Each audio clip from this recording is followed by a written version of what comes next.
Pagkaraan niyon, isinugo ni Simon si Numenyo upang magdala sa Roma ng handog na isang malaking gintong panangga na tumitimbang ng kalahating tonelada. Ito ang nagsilbing patunay ng pakikipagkaisa ng mga Hudyo sa mga taga-Roma. Yan.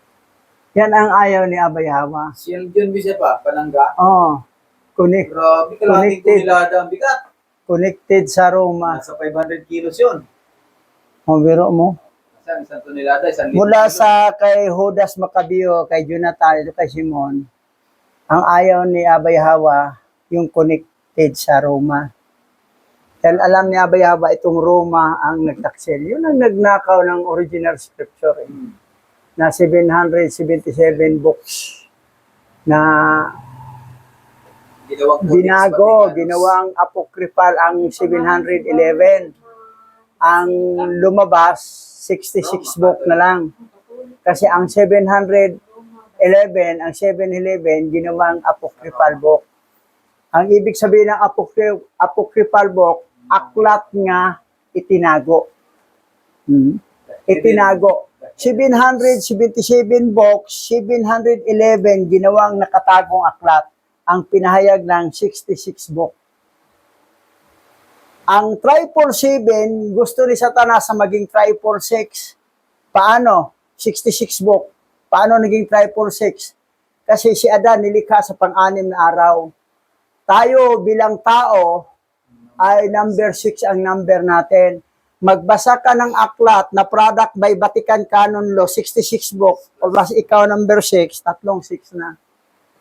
Kasi walang kamalay-malay ang mga born-again Christian, mga bishop, mga pastor, na akala nila, 66 lang kasi ang canonize, hindi pwede dagdagan, hindi pwede bawasan. Bawas na nga ng 711 yan. Sumikat nga ang 711 na tindahan eh. Dahil ginawang apocryphal book ang 711. So, yan. Ngayon, ang atin, nabigyan tayo ng 120 books sa Ethiopia. Ano yan? Hebrew yan.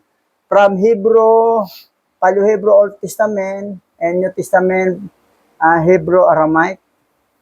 At saka yung ibang mga aklat na total 120.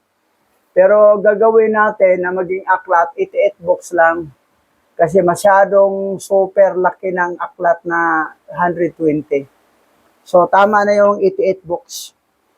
Kasi ang Tiwahedo Orthodox Church sa Ethiopia, na yan ay Orthodox, Catholic yan eh, Christian. Mula sa Hebrew, original scripture, at saka New Testament, Hebrew Aramaic, gitranslate nila ng Amharic, lingwahe ng Ethiopia, na gitawag na Gish Book. Tapos, kinanonize ng Naro Canon. Dalawa ang canon sa Ethiopia eh. Broader Canon at saka Naro Canon. So, at pagpalit, naging Amharic language na, doon corrupted na. Corrupted. Meron ko dito eh. 88 books, corrupted. Amharic. Pag translate sa English, ay ganoon pa rin. Mga pangalan pa rin ng mga Pauline Angel nakalagay. Wala. So, ang Ethiopian Bible natin, that is the duplicate of original ancient Hebrew. Hebrew yon na galing sa Ethiopia, hindi yung Amharic language na Gish. Kasi corrupted. Pinasikat pa naman ng taga-Ethiopia ang Gish, 88 books. Corrupted yan. May nagtanong sa akin, okay ba yan, Bishop, yung Ethiopian Bible? Ethiopian Bible na original Hebrew, okay. Pero pag nasa Gish na, naging Amharic language na, hindi na okay yan, corrupted na yan.